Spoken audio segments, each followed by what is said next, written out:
Recording in progress. तर आपला दुसरा टॉपिक आपण सुरू करतोय आधुनिक भारताचा इतिहास.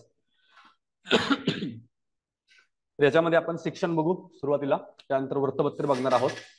वृत्तपत्रानंतर जमीन सुधारणा थोडंफार आहे. ओके,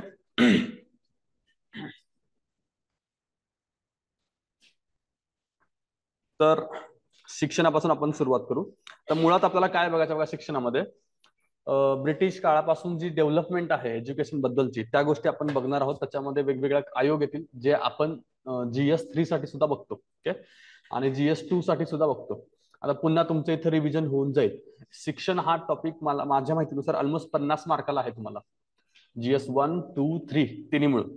तर मग त्याला चांगलं प्रिपरेशन तुमचं झालंच पाहिजे. त्याच्याबद्दल कुठलाही प्रश्न आला आणि त्यात समजा की अजून एसे आला तर मग ते अजून 25 मार्क ऍड करा. सो खूप जास्त महत्वाचा विषय आहे, तर ते आपण नीट व्यवस्थित करूया. वन बाय वन गोष्टी आपण बघूया. याच्यामध्ये जास्त करून फॅक्च्युअल डेटा मी लिहिला आहे, तर तो आपलं चॅलेंज आहे आपल्यासमोर.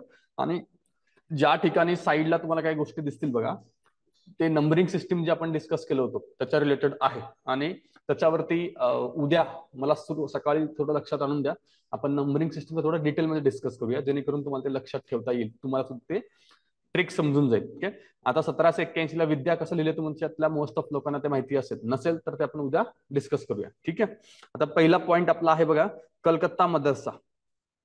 हे पाहिले आपण 1781 मध्ये कलकत्ता मदरसाची स्थापना होती. कोणी केलेलं आहे? वॉरन हेस्टिंज. ओके, का केली होती त्यांनी? त्यांनी करण्याचा उद्देश काय होता?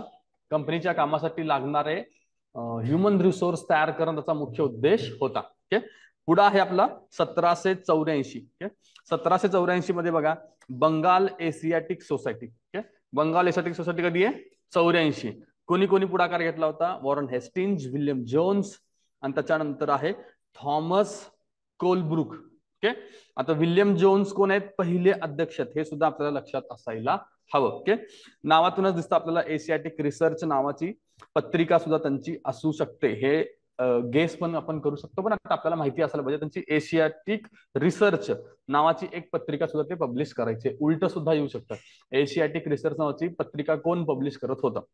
सो बंगाल एशियाटिक सोसायटी आपल्याला माहिती असलं पाहिजे. ओके, त्यानंतरचा आपला पॉइंट आहे पुढचा, संस्कृत महाविद्यालय. संस्कृत महाविद्यालय कधीच आहे?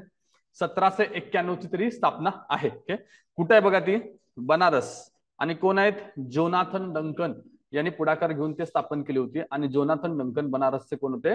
रेसिडेंट होते. ओके, 1800 मध्ये काय झालं पुढे? फोर्ट विल्यम कॉलेजची स्थापना आहे. कोणी केली आहे? लॉर्ड वेलेस्लीनं. ओके, फोर्ट विल्यम हे कॉलेज 1802 ला बंद सुद्धा झालं. ओके, याच्याबद्दलची माहिती आपण GS2 मध्ये डिटेलमध्ये घेतली होती.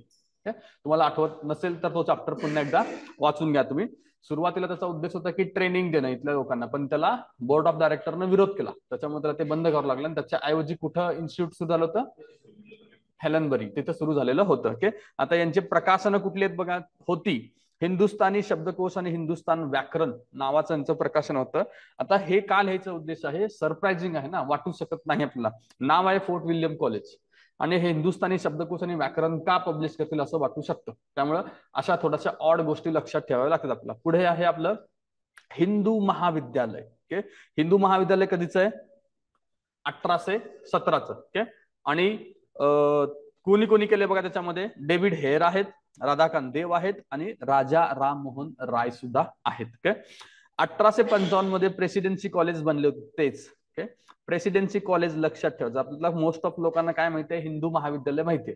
पुढे जाऊन ते काय बनले? Presidency college. ते कदाचित असं विचारतील की डेव्हिड हेयर, राधाकांत देव आणि राजा राममोहन राय यांनी मिळून तयार केलेलं कॉलेज कोणतं? तर आपल्याला हिंदू महाविद्यालय माहिती असतं, पण आपल्याला कॉलेज माहिती असायला पाहिजे, प्रेसिडेन्सी कॉलेज. त्याच्याच पुढे जाऊन ते नाव झालेलं होतं. ओके, आणि या विद्यालयात काय शिकवलं जायचं? इंग्रजी, गणित, भूगोल, फिजिक्स शिकवलं जायचं. ओके, नावातून काय वाटतं? हिंदू महाविद्यालयावरून आपल्याला असं वाटू शकतं की थोडं धार्मिक प्रकारचं शिक्षण असू शकतं, बट आतमध्ये बघितलं तर आपण सायन्सच्या आधारितच गोष्टी शिकवल्या जातात. आज जे आपण शिकतो त्या गोष्टी इथं शिकवल्या जात होत्या. ओके, 1819 ला कलकत्ता स्कूल सोसायटीची स्थापना झाली.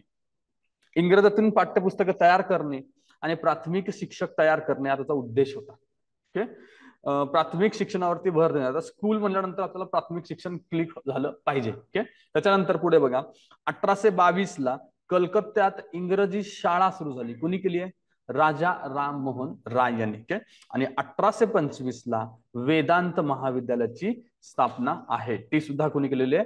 राजा राममोहन राय यांनीच केलेली आहे. ओके, पुढे बघा कलकत्ता मेडिकल कॉलेज. आता हा प्रश्न येऊन गेलेला आहे, कुठल्या वर्षी कलकत्ता मेडिकल कॉलेजची स्थापना झालेली आहे? तर ते आपल्याला माहिती असलं पाहिजे. 1835. गव्हर्नर जनरल कोण होते? William Bentinck. विल्यम बेंटिंगच्या टाइम मध्ये आपण बघितलं होतं ते त्यांचा टाइम कधी होता? 1823 ते 33 चा. पण तिथून सुरुवात झाली असल्यामुळे 35 ला स्थापन झालेल्या कॉलेजचं श्रेय पण त्यांनाच दिलं होतं, बेंटिंगला. ओके, ते कन्फ्युजन आपलं होऊ शकतं की अरे तेव्हा ते नव्हते. ओके, बट तिथून ती सुरुवात झाली असल्यामुळे मोस्ट ऑफ पुस्तकामध्ये हाच रेफरन्स सापडतो. ओके, आता तर सेक्रेटरी कोण होते बघा? Frederick John mount. ओके, परीक्षा घेण्यासाठी विद्यापीठाची शिफारस. ओके, यांनी परीक्षा घेण्यासाठी एक कॉलेज स्थापन करा, एक विद्यालय स्थापन करा अशी शिफारस दिली होती. किंवा असं येऊ शकतं की कोलकाता मेडिकल कॉलेजच्या स्थापनेची शिफारस कोणाची आहे? ओके, तर फ्रेडरिक जॉन माउंट. आपल्याला हे नवीन नाव माहिती असलं पाहिजे. ओके, आता याच्यातल्या बऱ्याच गोष्टी तुम्ही वाचल्या असणार, तर इथून तुम्हाला काय करायचं आहे? लक्षात ठेवणाऱ्या गोष्टी आणि ज्या नवीन गोष्टी आहेत त्याच्यावरती जास्त लक्ष द्यायचं आहे, कारण या मोस्ट ऑफ गोष्टी तुम्ही आतापर्यंत वाचलेलं आहे, खूप वेळा सुद्धा वाचलेलं असेल. 1847 ला बघा रुरकी इंजिनिअरिंग कॉलेज आहे. ओके, थॉम्सन यांच्या पुढाकाराने ती स्थापन झालेली होती, रुरकी इंजिनिअरिंग कॉलेज. सुरुवातीला उद्देश काय होता त्याचा? सिव्हिल इंजिनिअरिंगच्या संबंधित त्याचा उद्देश होता. ओके, आता ती काय आहे रुरकी? IIT NIT IIT आहे ना, GS 3 मध्ये तुम्ही पाहिलं असणार आहे ते. ओके, पुढे बघा 1849 ला हिंदू बालिका विद्यालय. ओके, 1849 ला आहे. ड्रिंक वॉटर बेथून आणि ईश्वरचंद्र विद्यासागर.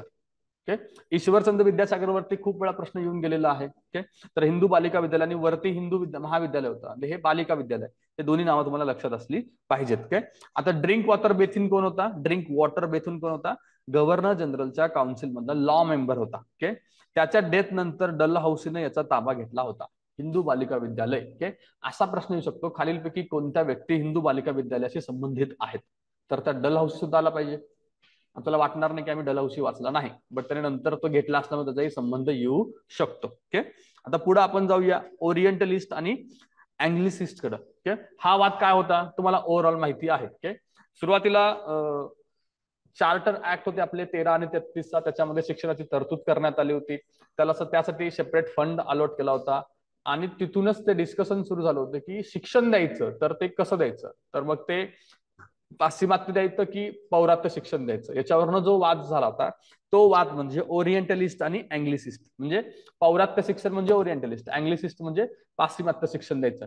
हा जो वाद आहे तो हा वाद आहे. आता आपण बघूया बघा 1813च्या चार्टर ऍक्टने शिक्षण ही कंपनीची जबाबदारी करण्यात आली आणि शिक्षणासाठी वार्षिक 1,00,000 रुपये फंड अलॉट करण्यात आला. ओके, जनरली जर तुम्हाला ऍक्ट विचारला आणि शिफारसी विचारला तर सोपा प्रश्न होतो, बट तुम्हाला शिफारसी विचारून जर ऍक्ट विचारला तर ते थोडंसं अवघड होतं. ओके, 1,00,000चा फंड शिक्षणासाठी कोणत्या ऍक्टनं तरतूद करण्यात आली? तर 13 की 33 असं कन्फ्युजन होऊ शकतं. ओके, तर 1,00,000 आला असेल तर तुम्ही लक्षात ठेवू शकता की 13 मध्ये 1 आहे, 33 मध्ये 1 नाही, 13-33 हे तुम्ही कन्फ्युजन तुमचं कमी होऊ शकतं.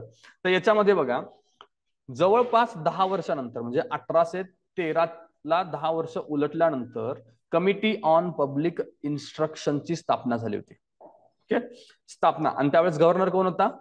General Adam. याच्या काळात त्याची स्थापना झालेली होती. याच्यामध्ये 10 सदस्य होते आणि त्यांना काय करत होतं? शिक्षणाचं धोरण ठरवायचं होतं. 10 वर्ष म्हणजे 1823, 1813 + 10 म्हणजे 23 ला त्याची स्थापना झालेली होती.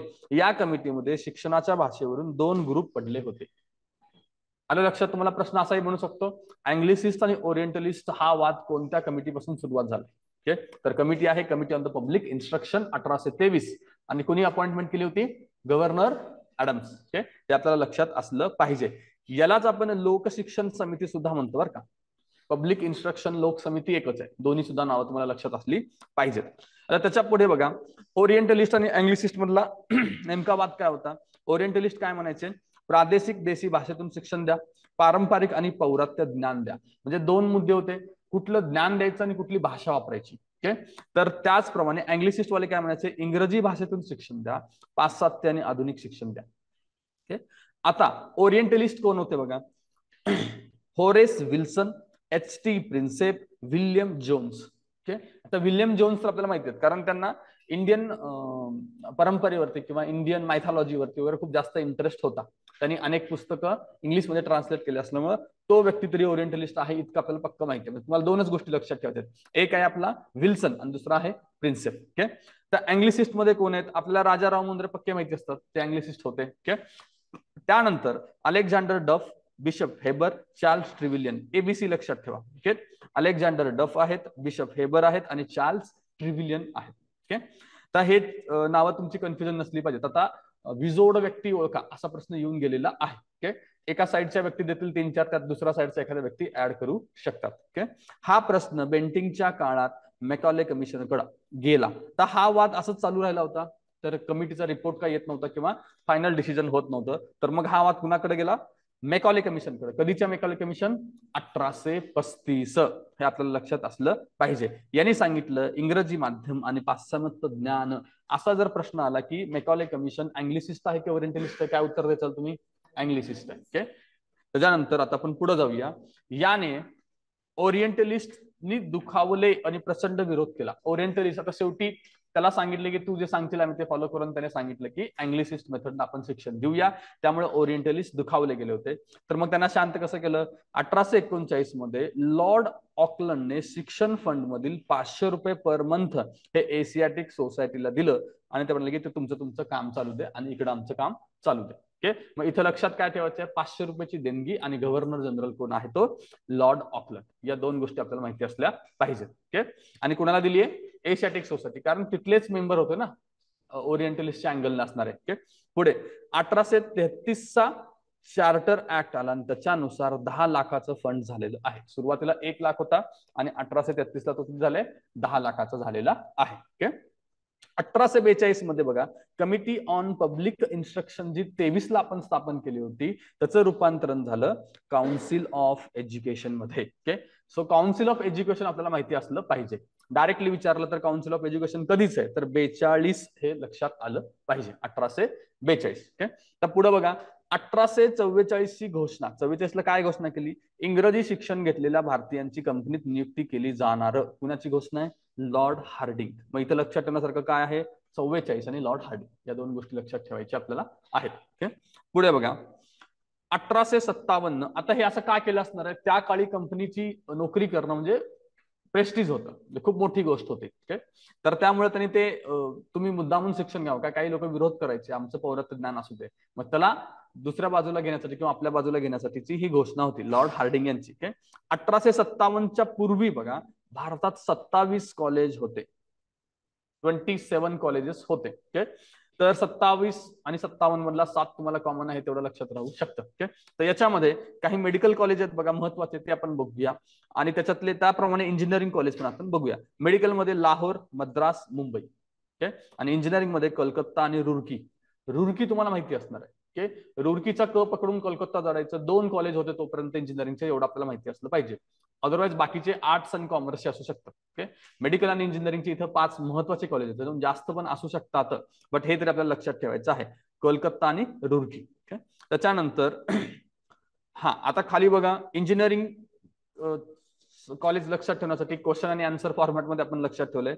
मी इंजिनिअरिंग करू का असा प्रश्न आहे. ओके, त्याच्यावरनं करू मध्ये तुम्हाला लगेच बघा कलकत्ता आणि रुरकी सापडून जातं आणि त्याला उत्तर आहे मुला मेडिकल कर तू. ओके, तर त्याच्यामध्ये मुंबई, लाहोर आणि मद्रास पण तुम्हाला सापडून जात आहे. हे कॉलेजचं कन्फ्युजन तुमचं दूर व्हायला हरकत नाही. त्याच्यानंतर पुढं सर विल्यम्स विल्बरफोर्स. ओके, आता यांच्याबद्दल एकदा प्रश्न येऊन गेल्यामुळे हा रेफरन्स इथं आलेला आहे. ओके, त्यांनी विचारलं होतं की इव्हॅन्जेलिकल संप्रदाय कोणाशी संबंधित होता, तर ते कोण आहेत, सर विल्यम्स विल्बरफोर्स. ओके, आता इव्हॅन्जेलिकलला मी मेकॅनिकल असं काही प्रोनाऊन्स करू शकतो. ओके, मेकॅनिकल प्रोनाऊन्स केले की मला फोर्स येतो आणि फोर्स आठवलं की विल्बरफोर्सला आपण कनेक्ट करू शकतो. ही नावं तुमच्या लक्षात राहायला काही हरकत नाही. ओके, आता इथून पुढं वुड्स डिस्पॅच आला, तिथून पुढे आता बघूया. आतापर्यंत आपण वुड्स डिस्पॅचच्या आधीच्या सगळ्या घटना बघितलेल्या आहेत. ओके, आता शिक्षणावरील आयोग आणि समित्या, पुन्हा हे आपलं रिव्हिजन होईल शिक्षणामध्ये पण झालेल्यासारखं. तर वुडचा खालीचा कधीच आहे, 1854 आहे. Okay, Charles Wood president of board of control.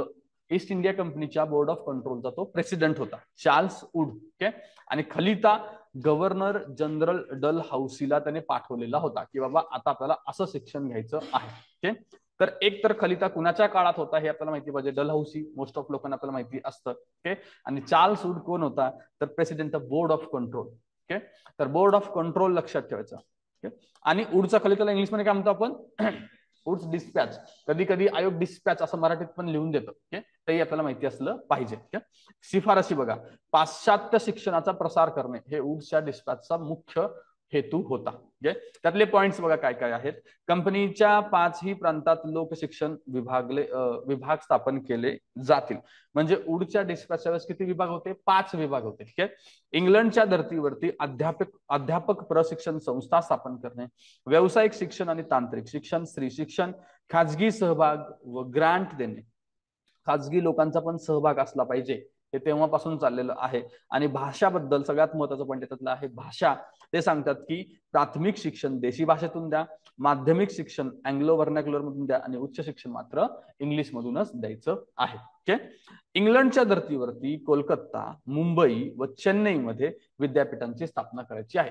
3च ठिकाणी असायला पाहिजे. मुंबई त्यात चुकून तो दिल्ली टाकेल, दिल्लीचा अजून काही संबंध नाही. ओके. तेवढं फक्त आपल्याला लक्षात असलं पाहिजे. याचा परिणाम काय झाला? वुडच्या डिस्पॅच नंतरच्या कोणत्या गोष्टी घडल्या बघा. डिपार्टमेंट ऑफ पब्लिक इन्स्ट्रक्शन म्हणजे लोकशिक्षण विभागाची स्थापना कधीची आहे? 1855 ची. पब्लिक इन्स्ट्रक्शनची कमिटी बघितली आपण सुरुवातीला कधीची होती? 1823 ला. 42 ला काय झालं? काउन्सिल झालं. ओके. आणि 55 ला काय होतंय? विभाग होतं. हा सिक्वेन्स लक्षात घ्या. डिपार्टमेंटचा स्थापना 55 ची आहे. ओके. 57 मध्ये बघा 3 विद्यापीठांची स्थापना झालेली आहे. कुठले कुठले विद्यापीठ आहेत? कलकत्ता, मुंबई, मद्रास. सिक्वेन्स असाच लक्षात ठेवायचा आहे. आपण नॉर्थ टू साऊथ जातोय तर तुमच्या लक्षात यायला काय हरकत नाही. पुढे त्याच्यानंतरची काही विद्यापीठ पण आपल्याकडे स्थापन झाली. त्याच्यातलं लाहोर आहे. पहिले 3 आपल्याला माहिती असतात, त्याच्यानंतर गडबड होते. तर लाहोर आहे आणि त्याच्यानंतर अलाहाबाद आहे, त्याच्यानंतर बनारस आहे. LAB लक्षात ठेवा. लॅब, LAB लॅब जर तुम्ही लक्षात ठेवलात तर तुम्हाला हा सिक्वेन्स लक्षात राहील. आणि त्याच्यानंतर पटना आणि उस्मानियांचा नंबर लागतो. ओके. पुढे बघा हंटर आयोग. ओके. हंटर आयोग कधीचा आहे? 1882 ते 83 आहे. आणि कशाबद्दल होता हंटर आयोग? प्राथमिक आणि माध्यमिक शिक्षण दोनच. हे आपण पाहिलेलं आहे. उच्च शिक्षणाचा काही संबंध नव्हता. आणि गव्हर्नर जनरल कोण होते?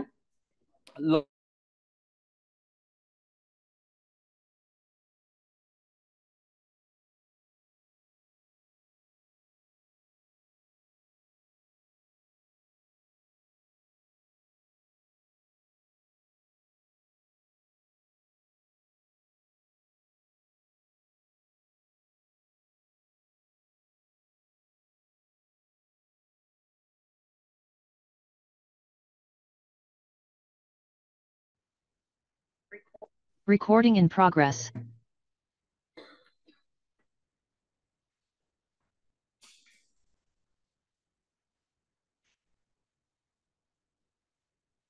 Recording in progress.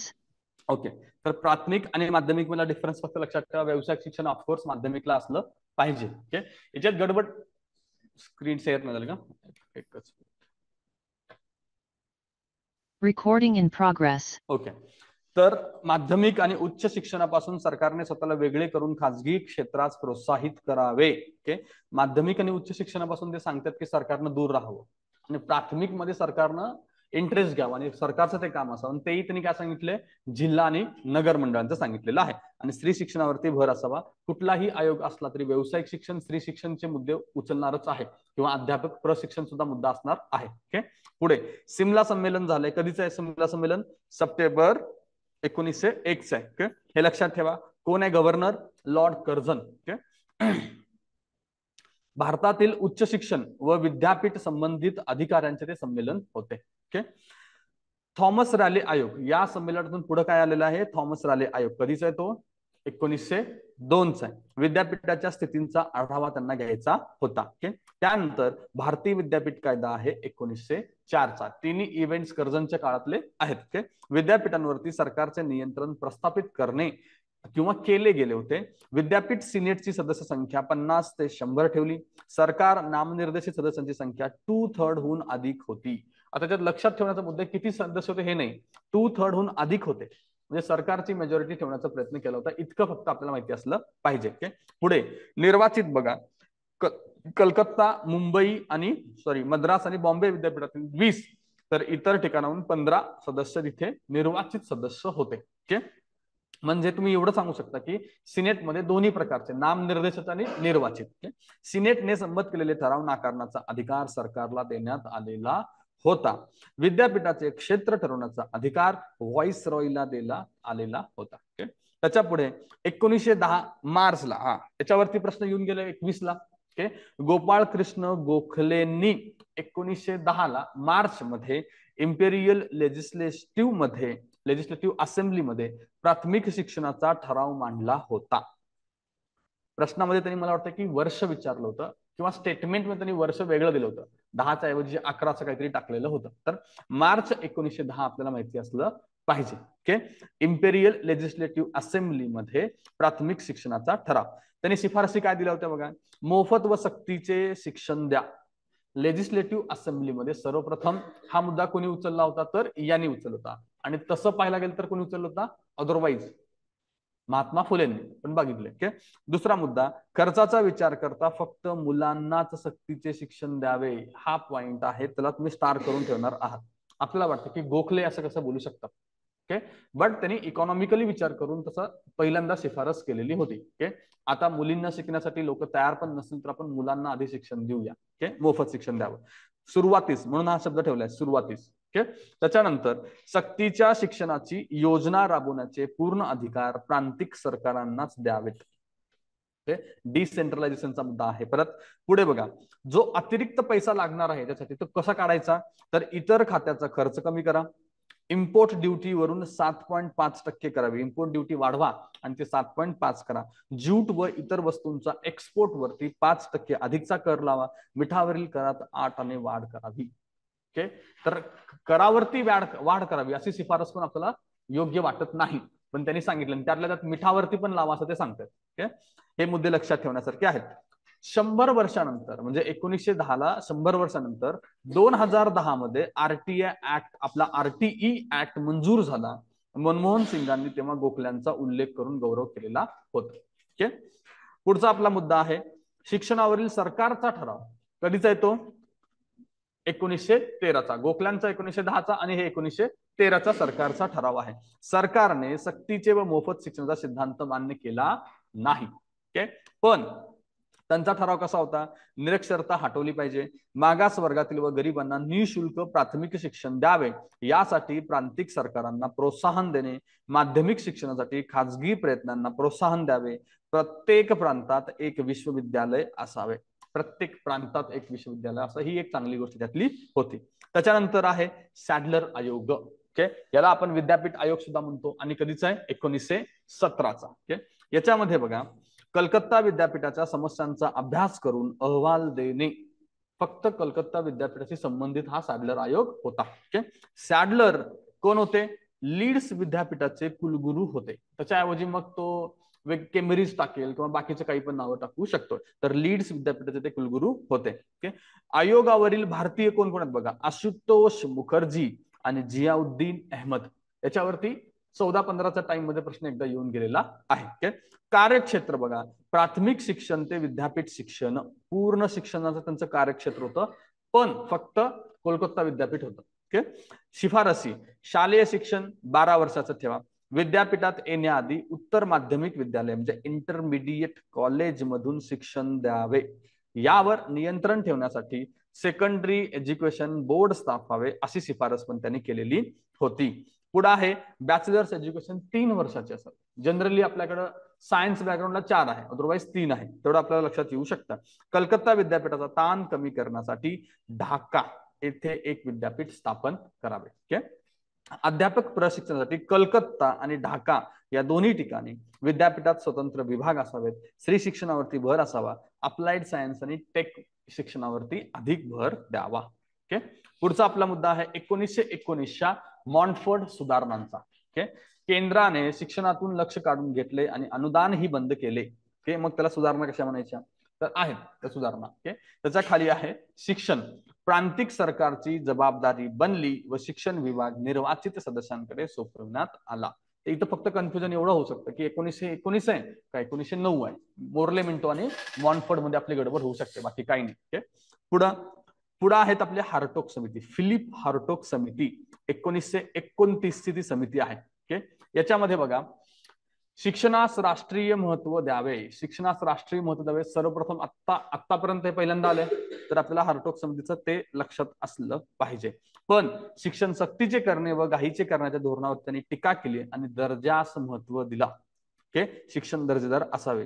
ग्रामीण विद्यार्थ्यांना माध्यमिक स्तरानंतर विद्यापीठ शिक्षणाऐवजी व्यावसायिक आणि औद्योगिक शिक्षणाकडे वळवावे. म्हणजे हार्टोगांना वाटत होते की ग्रामीण विद्यार्थ्यांना कशाला पुढे येऊन इतकं इंटेलेक्च्युअल शिक्षण घ्यायचं, तर तुम्ही व्यावसायिक शिक्षण घ्या आणि तेवढंच बघा, ITI BTI काहीतरी करा. ओके, तर पुढं वर्धा शिक्षण योजना आता आपण बघूया. ती कधीची आहे, 1937. MK. ओके, MK गांधी तुम्ही लक्षात ठेवू शकता. 3 ला आपण M केलंय आणि 7 ला K केलेलं आहे. ओके, मूल्योद्योगी शिक्षण असं म्हणतील त्याला, किंवा त्याला नई तालीम सुद्धा म्हणतील. हे सगळी नावं एकच आहे. ओके, किंवा स्वावलंबी शिक्षण सुद्धा म्हटलं जाऊ शकतं. ओके, तर याच्यामध्ये बघा जुलै 37 ला काय झालं, गांधीजींनी हरिजन वृत्तपत्रातून ही संकल्पना सर्वप्रथम मांडली. कुठून मांडली, हरिजन वृत्तपत्र. ओके, ऑक्टोबर 37 मध्ये गांधीजींच्या अध्यक्षतेखाली वर्धा येथे राष्ट्रीय शिक्षण परिषद भरवण्यात आली होती. त्याच्यानंतर येथे पास करण्यात आलेल्या ठरावांना अनुसरून शिक्षणाचा अभ्यासक्रम ठरवण्यासाठी डॉक्टर झाकीर हुसेन समिती स्थापन करण्यात आली. ओके, घटक काय होते बघायच्या मूलोद्योगी शिक्षणाचे, मातृभाषेतून शिक्षण.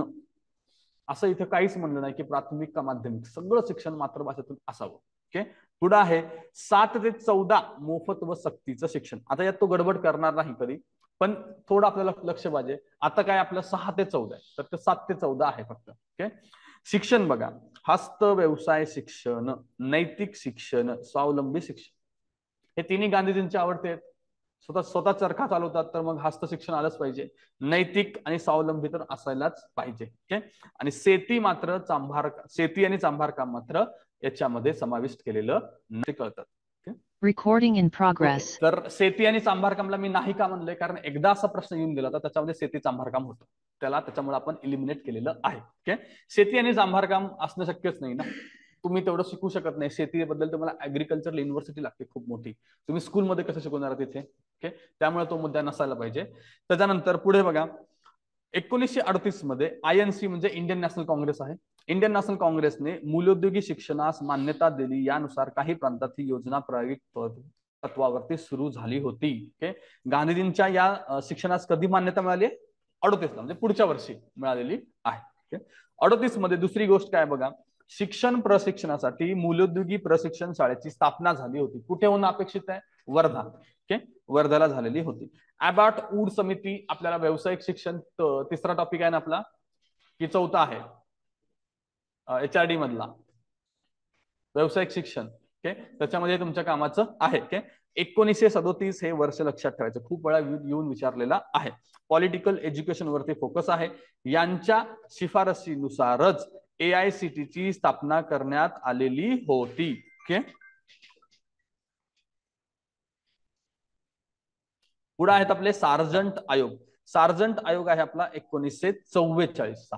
ओके, भारत सरकारचे शिक्षण सल्लागार होते सार्जंट. ओके, राष्ट्रीय शिक्षण योजना 6 ते 11 वयोगटांना मोफत व सक्तीचं शिक्षण देणं. आता यांचा गट पूर्ण वेगळा आहे. ओके, 2 प्रकारचे कॉलेजेस, एक असलं पाहिजे अकॅडमिक आणि दुसरं असलं पाहिजे टेक्निकल आणि वोकेशनल. जे वरती पण आपण माध्यमिक शिक्षणाच्या वेळेस बघितलं होतं. कुठं बघितलं होतं, कुठली कमिटी होती, त्यांनी पण अशी शिफारस दिली होती, शिक्षण अकॅडमिक आणि टेक्निकल वोकेशनल मध्ये माध्यमिक शिक्षणाला डिवाइड करा असं सांगितलेलं होतं, हंटर आयोग. ओके, त्यानंतर पुढे बघा इंटरमिडिएट लेवल समाप्त करण्यात आला होता. इंटरमिडिएट लेवल सुरू झाली होती वरती, तर ती समाप्त करण्याचं सांगितलं सार्जंट आयोगाने. त्याच्या पुढे नलिनी रंजन सरकार 1946 उच्च तांत्रिक शिक्षण विषयक समिती. ओके, आता इतिहासाला असे प्रश्न आले की खूप वरवरचे येतील, इतक्या डेप्थ मध्ये जाणार नाही, HRD ला जातील. पण इतिहासाला आपल्याला वर्ष आणि कमिटी त्याचा उद्देश काय एवढं माहिती असलं पाहिजे. पुढे आहे आपलं रामकृष्ण आयोग. रामकृष्ण आयोग कधीच आहे, राधाकृष्ण आहे का रामकृष्ण, ते राधाकृष्ण आयोग करून घ्या त्याला, 1948 आहे. उच्च शिक्षणाचे 3 उद्देश आहेत: सर्वसामान्य, व्यावसायिक आणि सरकारचे शिक्षण. ओके, संस्काराचे शिक्षण. ओके, वरून गडबड झाली की खालून सुरू होते. इंजिनिअरिंग आणि टेक्निकल संस्थांना राष्ट्रीय संपत्ती मानून सुधारणा करा अशी शिफारस राधाकृष्ण आयोगाने केली होती. आणि त्याचं डिटेल तुम्हाला शिफारसी यांनी तिकडे माहिती आहे, तिकडे आपण वाचलेलं आहे. ओके, खूप जास्त नामस्मरण केले की असं होतं, राधाऐवजी रामकृष्ण येऊ शकतं. ओके, त्यापुढे मुदलियार आयोग 1952-53. माध्यमिक शिक्षण आयोग माहिती आपल्याला, 12 ऐवजी 11 वर्षाचे शालेय शिक्षण, 1 वर्षाचे प्री युनिव्हर्सिटी शिक्षण यांनी सांगितलेलं होतं. ओके, आणि दुर्गाबाई देशमुखांचं आपल्याला माहिती आहे 58ची कमिटी आहे, श्री शिक्षण आयोग म्हणतो आपण त्याला, सॉरी आयोग आहे. सचिव कोण होते हे एक लक्षात ठेवा, सरोजनी बाबर सचिव होत्या. ओके, तर नवीन गोष्ट एवढीच याच्यामध्ये, यांच्या शिफारशीवरून काय झालंय, राष्ट्रीय महिला शिक्षण परिषदेची स्थापना झाली 1959 ला, आणि त्याच्या अध्यक्ष पण त्याच होत्या सुरुवातीला. ओके, श्रीमती हंसा मेहता समिती, याच्यावरती प्रश्न येऊन गेला 2-3 वेळा. हंसा मेहतावरती 61-62 समिती आहे, हे पहिलं आपलं लक्षात ठेवा. पुढं शिक्षणातील सर्व स्तरांवरती मुलींना होणाऱ्या समस्यांचा अभ्यास करणे यांचा मुख्य उद्देश होता या समितीचा. त्यांनी शिफारशी काय केल्यात बघा, प्राथमिक शिक्षण स्तरावरती शिक्षक म्हणून सर्व महिलाच असाव्यात, मुले अथवा मुली यांच्या बौद्धिक क्षमतेत कोणताच फरक नसतो, असं त्यांचं स्टेटमेंट आपल्या एक्झाम मध्ये येऊन गेलेलं आहे. ओके, त्यानंतर पुढे बघा, कोठारी समिती माहिती आपल्याला 64-66, त्याच्या शिफारशी इथं बघायचं कारण नाही. ओके, पुढे राष्ट्रीय शिक्षण धोरण आपलं कधीच आहे 68ला, फक्त हे नाव लक्षात ठेवा, डॉक्टर त्रिगुणा सेन यांनी ड्राफ्ट बनवलेला होता. ओके, त्याच्यानंतर ईश्वरभाई पटेल पुनर्विलोकन समिती 77ची आहे. ओके, गुजरात युनिव्हर्सिटीचे ते कुलगुरू होते, नॅशनल रिव्ह्यू कमिटी असं त्याला आपण म्हणत होतो, आणि त्यांनी काय सुचवलं होतं, SUPW म्हणजे सोशली युजफुल प्रोडक्टिव्ह वर्क.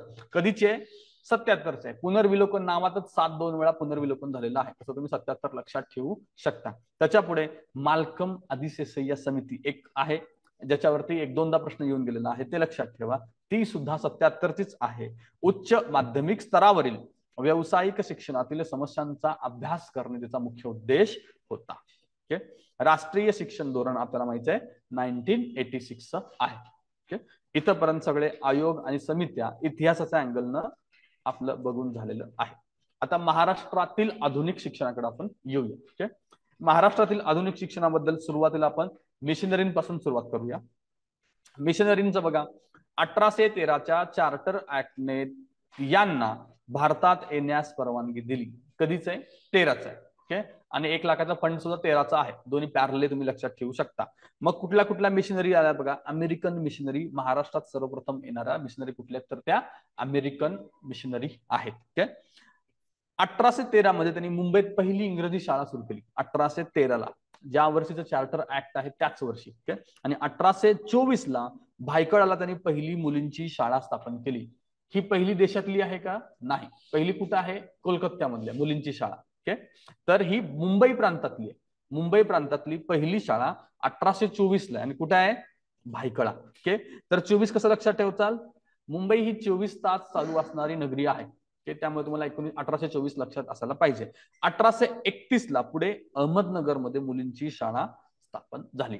आता 24 का लक्षात असलं पाहिजे, महाराष्ट्रात 1831ला मुलींची शाळा कुठं स्थापन झाली असं विचारलं की आपण गडबडीत मुंबई लिहू शकतो. 31ला नगर आहे आणि 24ला मुंबई आहे. ओके, ते लक्षात घ्या. पुढे आपण जाऊया, चर्च मिशनरी सोसायटी. त्यांचं प्रमुख केंद्र कुठे आहेत बघा, चर्च मिशनरी सोसायटीचे माहीम, बांद्रा आणि वसई. ओके, मराठी गुजराती माध्यमाच्या शाळा यांनी स्थापन केल्या होत्या, मराठी आणि गुजराती. ओके, आणि याच्या मुख्य व्यक्ती कोण होता, रे केनेडी. रे केनेडी लक्षात घ्या, किंवा उलट विचारतील, रे केनेडी कोणत्या सोसायटीशी संबंधित होते, तर चर्च मिशनरी सोसायटी आपल्याला सांगता आलं पाहिजे. पुढे स्कॉटिश मिशनरी बघा, 1823 मध्ये ते मुंबईत आले स्कॉटिश मिशनरी वाले, आणि त्याच्यातल्या महत्वाच्या व्यक्ती कुठल्या होत्या, John Wilson, Mrs Wilson, Stevenson, जे मॅरी मिशेल आणि मिसेस केनेडी. ओके, आता वरती रे केनेडी आहेत आणि इथे मात्र मिसेस केनेडी आहेत. ओके, तर त्यांनी परित्याक्त्यांच्या मुलासाठी विशेष शाळा सुरू केल्या होत्या आणि गृहिणींसाठी सुद्धा शिक्षण सुरू केलेलं होतं.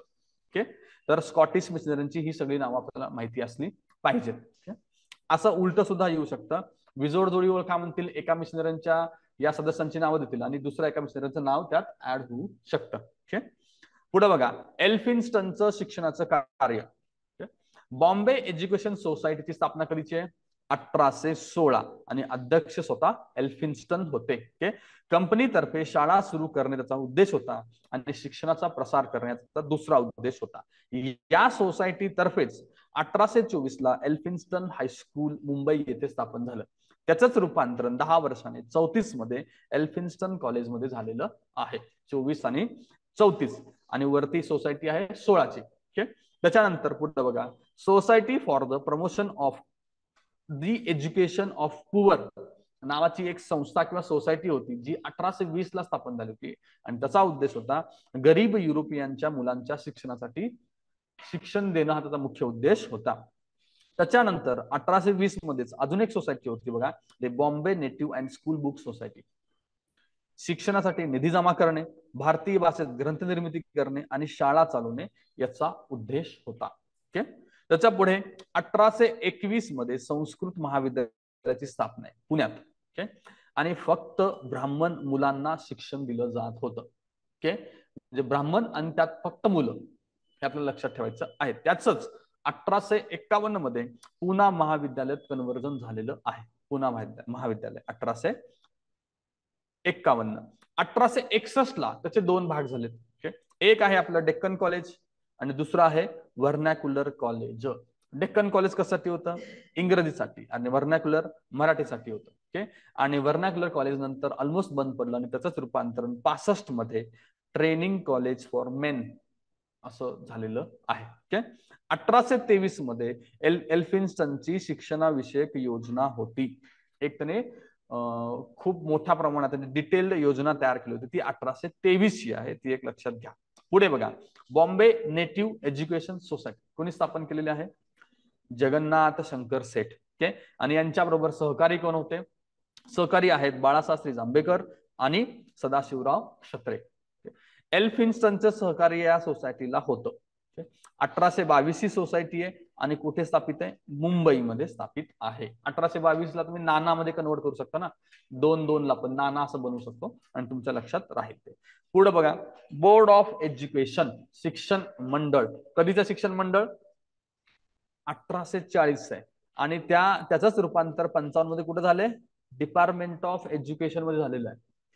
आपण मगाशी सगळ्या एक गोष्टी बघितल्या. कमिटी होती, काउन्सिल 42 होतं, त्याच्या आधी 40 ला बोर्ड आहे आणि डिपार्टमेंट 55. ओके, हा सिक्वेन्स लक्षात ठेवा.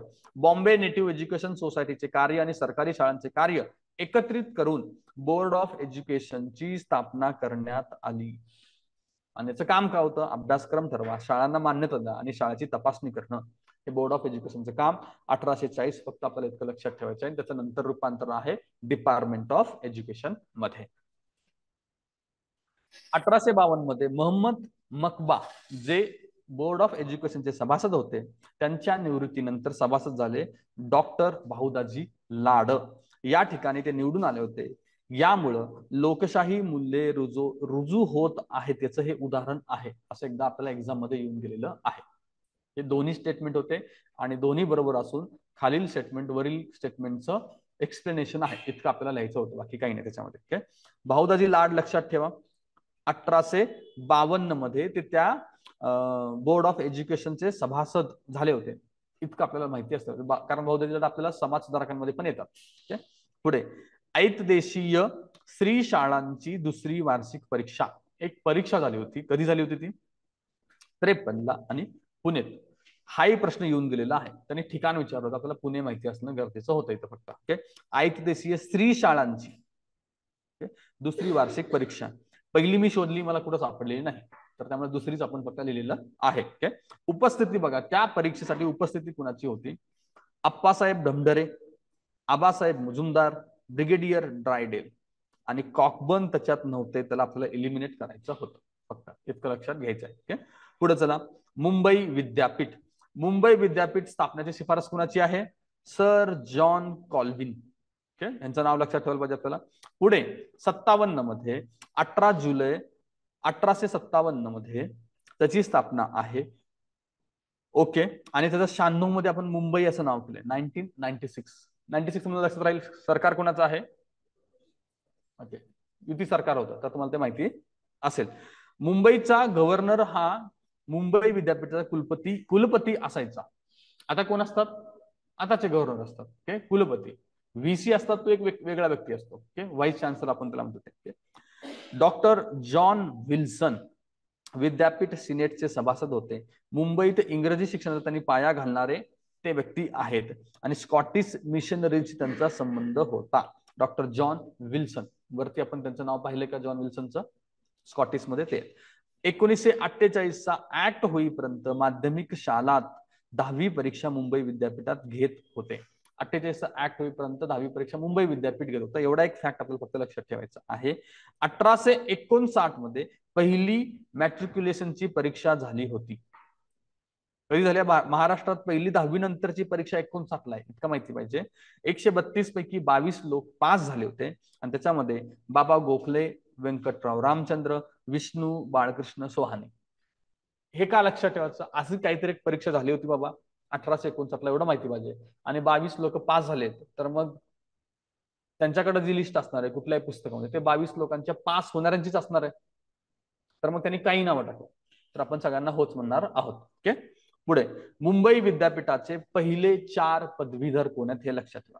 याच्यावरती प्रश्न येऊन गेलेला आहे. बाळकृष्ण मंगेश वागळे, रा गो भंडारकर, न्यायमूर्ती महादेव रानडे, वामन आबाजी मोडक. ओके, राम बाळ मोदक घे, असं लक्षात ठेवा. त्याच्यावर तुम्हाला सगळी नावं लक्षात राहतील. ओके, 1866 ला, आता याच्यातले बघा 2 व्यक्ती आहेत, एक आहेत वागळे आणि दुसरे आहेत रानडे. 1866 साली या 2च व्यक्ती LLB पदवी मिळवू शकल्या. याच्या 4घांपैकी 2 जणांनी LLB मिळवली 1866 ला. आणि पुढे 80 मध्ये टिळक यांनी सुद्धा मुंबई विद्यापीठातून LLB ची पदवी मिळवली आहे. पुढे विद्यापीठास देणगी देणाऱ्यांची नावं बघा. 1869 आणि 64 मध्ये एक आहेत कावसजी जहांगीर रोडमोने आणि दुसरे आहेत प्रेमचंद रायचंद. ओके, आता रात्रशाळेबद्दल थोडाफार आपण बघूया. रात्रशाळेबद्दलचं, पुण्यामध्ये पहिल्यांदा महात्मा फुल्यांनी रात्रशाळा सुरू केली होती 1855 मध्ये. ओके, आणि 1876 मध्ये मुंबईत पहिली शाळा सुरू करणारे कोण आहेत? Bhikoba Laxman Chavan. Okay, doctor Clifford Manshardt समिती कधीचे? 37ची. मुंबई प्रांताचे पंतप्रधान बाळासाहेब खेर यांनी ती नेमलेली होती. ओके, शिफारसीनुसार, यांच्या शिफारसीनुसार मुंबई प्रांतामध्ये प्रादेशिक प्रौढ शिक्षण समितीची स्थापना झालेली होती. ओके, त्याचे पहिले अध्यक्ष, या प्रादेशिक प्रौढ शिक्षण समितीचे पहिले अध्यक्ष आहेत शंकरराव, कदाचित शंकरराव असतील, शंकरराव रा भागवत. ओके, 1947 पर्यंत. आणि त्याच्यानंतर महाराष्ट्र प्रादेशिक प्रौढ शिक्षण समितीचे अध्यक्ष आहेत बाबूराव जगताप. तर हे सुद्धा कुठे ना कुठल्या तरी एक्झामला विचारलं गेलं असल्यामुळे आपण हे नावं घेतो, अदरवाइज इतका महत्वाचा डेटा नाही. त्या काळी ग्रंथालय सुद्धा स्थापन झाली होती. तर ते ग्रंथालय बघूया आपण कुठली आहेत. 1893 ला ठाणे मराठी ग्रंथालय, 98 ला मुंबई आणि 11 ला पुणे. ओके, जर सिक्वेन्स विचारत आपल्याला पुणे पहिल्यांदा वाटू शकतं, पण पुणे इथे 3 नंबरला आहे. ओके, महाराष्ट्रातील राष्ट्रीय शिक्षणाचा इतिहास असा एक ग्रंथ आहे आणि त्याचे लेखक कोण आहेत? श्री आपटे गुरुजी. हे एक लक्षात घ्यायचं आहे. आता इथे खूप सारा फॅक्च्युअल डेटा आहे. डेक्कन मराठा एज्युकेशन असोसिएशनची स्थापना 85 मध्ये आहे आणि गंगाराम भाऊ म्हस्के यांनी हे असोसिएशन स्थापन केलेलं होतं. मराठा समाजात शिक्षणाची आवड निर्माण करणे या डेक्कन मराठा एज्युकेशन असोसिएशनचा उद्देश होता. अखिल भारतीय मराठा शिक्षण परिषद कधीची आहे? 1913 ची. ओके, आता अखिल भारतीय मराठा शिक्षण परिषद स्थापना कुणाचा पुढाकार आहे? वीरा शिंदे. हा प्रश्न खूप वेळा विचारून झालेला आहे. ओके, भास्करराव जाधव, खासे साहेब जाधव, बाबूराव जेधे, PC पाटील आणि बंडेकर. ओके, आर्थिक मदत करणारे कोण आहेत? सयाजीराजे, शाहू महाराज, माधवराव शिंदे, जयाजीराव शिंदे, तुकोजीराव पवार, विक्रमसिंह पवार, उधोजीराव पवार आणि विजयसिंह राजे डफळे. ओके, आता याच्यामध्ये हे लिहायचा उद्देश आहे, समोर संस्थान आहेत त्यांचे, तेवढं फक्त जोडा लावायला आलं तर येऊ शकतं, अदरवाइज यात काही जास्त विशेष नाही. आर्थिक मदत कुणी करू शकतं, ते एलिमिनेशनला तिथं काही वावच नाही. ओके, इथं फक्त लक्षात ठेवा की ते कुठल्या संस्थानांचे राजे होते. पुढं हा यांची 36ला एक अधिवेशन झालं, ते महाडला झालं होतं. ते महाडचं अधिवेशन काहीतरी विशेष असेल म्हणून तो आपण डेटा घेतलेला आहे. 1936चं महाडचं अधिवेशन आपल्याला माहिती असलं पाहिजे, अखिल भारतीय मराठा शिक्षण परिषदेचं. पुढे आहे टिळक विद्यापीठ. कधीचं टिळक विद्यापीठ? 1921 आहे. पहिले कुलपती आहेत शंकराचार्य डॉक्टर कुर्तकोटी. यांचा रेफरन्स कुठे येतो? अजून वाचले तुम्ही, शाहू महाराजांच्या संबंधित आहे ते. ओके, तुम्ही समाजसुधारक वाचताना तुमच्या लक्षात येईल. ओके, त्याच्यानंतर पहिले कुलगुरू चिंतामणराव वैद्य. ओके, पुढे बघा अनाथ विद्यार्थी गृह 1909 पुणे. कुणी पुढाकार घेतला होता? बाबू काका कानिटकर आणि राज पटवर्धन. नंतर मतभेद होऊन याच्या 2 शिक्षण संस्था स्थापन झाल्या होत्या या अनाथ विद्यार्थ्यांच्या. त्यातलं एक आहे स्वावलंबन राष्ट्रीय पाठशाळा. बाबू काका कानिटकर यांच्याकडे ती पाठशाळा आलेली होती. त्याचं इमारतीचं नाव होतं, एक होतं गांधी मंदिर, दुसरं होतं टिळक मंदिर. आणि ही कुठे आता?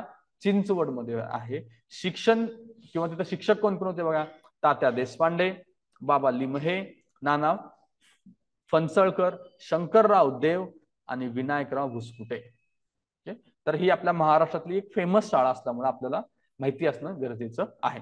पुढे टिळक राष्ट्रीय विद्यालय कुठं होतं? ते खामगाव विदर्भात. मुख्याध्यापक श्री यंदे. यंदे गुरुजी फेमस आहेत, खूप वेळा इतिहासात प्रश्न येऊन गेलेला आहे. तर यंदे गुरुजींची शाळा कुठली आहे? टिळक राष्ट्रीय विद्यालय. ओके, यांच्यामुळे त्याला त्यांचा संबंध स्थापनेशी नव्हता बरं का, त्यांच्यामुळे शाळा नावारूपास आली. ओके, याचे संस्थापक यंदे आले तर स्टेटमेंट चुकीचे. ओके, फैजपूर अधिवेशन मंडप सजवण्याचं काम करत होतं टिळक राष्ट्रीय विद्यालयाकडे देण्यात आलेलं होतं. ओके, आता शिक्षण क्षेत्राशी संबंधित काही व्यक्ती आता आपण बघूया. पहिले आहेत आपले काकासाहेब कालेलकर. ओके, काकासाहेबांचं नाव काय आहे? काकासाहेबांचं नाव आहे दत्तात्रेय बाळकृष्ण. ओके, कालेलकर अजून कुठे आपल्याला माहिती आहेत? मागासवर्गीय आयोग. ओके, आता यांच्याबद्दलच्या गोष्टी आपण बघूया. गांधी कुलगुरू असलेल्या गुजरात विद्यापीठ उभारण्यात सुद्धा त्यांची महत्वाची भूमिका होती. गुजरात विद्यापीठाचे कुलगुरू गांधी राहिले आहेत, हे एक फॅक्ट आपल्याला कळतं. फर्ग्युसन मध्ये सावरकरांबरोबर असत विदेशी कपड्यांच्या होळीत सामील. हे सावरकरांबरोबर ते होते आणि विदेशी कपड्यांच्या होळीत सामील सुद्धा होते. पुढे टिळकांच्या मराठा पत्रकात केळकरांबरोबर त्यांनी काम केलेले. टिळकांबरोबर नाही, तेव्हा टिळक नसतील सुद्धा कदाचित. पुढे बघा बेळगावच्या गणेश विद्यालयाचे ते मुख्याध्यापक होते. गणेश विद्यालय. त्याच्यानंतर ते त्यांनी शांती निकेतन मध्ये सुद्धा काम केलंय आणि बडोद्याच्या गंगानाथ भारतीय विद्यालयाचे मुख्याध्यापक पण राहिलेले आहेत. म्हणजे काकासाहेब कालेलकर शिक्षण क्षेत्रातलं मोठं नाव होतं. त्यांनी कुठे कुठे काय काम केलं ते लक्षात घ्या. पुढे कृष्णाजी हरी दीक्षित कुठले येते? बेळगाव आणि शहापूर इथे त्यांनी राष्ट्रीय शाळा चालवल्या होत्या. यांच्या कळीचा नारद या नाटकावरती बंदी आली होती. तर आपल्याला लक्षात काय पाहिजे? कळीचा नारद कुणाचा आहे? कृष्णाजी हरी दीक्षित यांचं आहे. पुढचं महत्वाचं नाव आहे विष्णू गोविंद विजापूरकर. यांना राष्ट्रीय शिक्षणाचे शिवाजी म्हटलं जायचं. तर यांच्याबद्दल बघा आपण बघूया. ग्रंथमाला नावाचं ते मासिक चालवत, विश्ववृत्त नावाचं सुद्धा मासिक चालत. विश्ववृत्त मासिकावरती एक दोनदा प्रश्न येऊन गेलेला आहे. या विश्ववृत्त मासिकातून ब्रिटिश आणि शाहूंवरती टीका केली जात होती. समर्थ नावाचं त्यांचं एक वृत्तपत्र सुद्धा होतं. ग्रंथमाला, विश्ववृत्त आणि समर्थ. विष्णू गोविंद विजापूरकरांबद्दल खालील कोणते संबंधित वृत्तपत्रे किंवा मासिक आहेत असा प्रश्न येऊ शकतो. पुढे समर्थ विद्यालय हे त्यांचं महत्वाचं आहे. 1906 ला त्यांनी समर्थ विद्यालयाची स्थापना केलेली होती. कुठं स्थापना केली होती? तळेगाव दाभाडे. तळेगाव दाभाडेला त्याची स्थापना झालेली होती आणि महाराष्ट्रातील ते पहिले राष्ट्रीय शाळा आहे. ती पहिली राष्ट्रीय शाळा आहे. राष्ट्रीय शिक्षणाचा प्रसार करणे ऑफकोर्स त्याचा उद्देश असला पाहिजे. ब्रिटिश सरकारने त्याच्यावरती बंदी आणली होती आणि 1918 ला नवीन समर्थ विद्यालय स्थापन झाले. आणि ते लिखाण करत होते तर त्यांचे लिखाण बघा खाली. ज्योतिर्गणित, श्याम सुंदर, दुटप्पी की दुहेरी अशा त्यांच्या काही कादंबरी आहेत. पुढच्या व्यक्ती आहेत बाबूराव गणपतराव जगताप. मराठा स्टुडंट ब्रदरहूडची त्यांनी स्थापना केलेली होती. Maratha student brotherhood. त्यालाच मराठा भातृमंडळ सुद्धा म्हटलं जात होतं, मराठा भातृमंडळ. ओके, आणि त्याच्यात कोण कोण होते? एक होते विरा शिंदे आणि जेधे बंधू. ओके, पुढचा पॉइंट आहे Shivaji Maratha school society. Okay, Shahu महाराजांचे अध्यक्ष आणि आश्रयदाते होते. 1918 ची स्थापना झाली होती. 1914 साली पुण्यात अखिल भारतीय मराठा शिक्षण परिषद झाली होती. 1914 आणि पुणे इथं लक्षात ठेवते. याच्यातून प्रेरणा घेऊन 1918 ला शिवाजी मराठा स्कूल सोसायटीची स्थापना झालेली आहे. आणि शिक्षक नावाचं मासिक जे त्या काळात खूप फेमस झालं होतं, हे यांनी सुरू केलं होतं, बाबूराव गणपतराव जगताप. हे लक्षात ठेवा.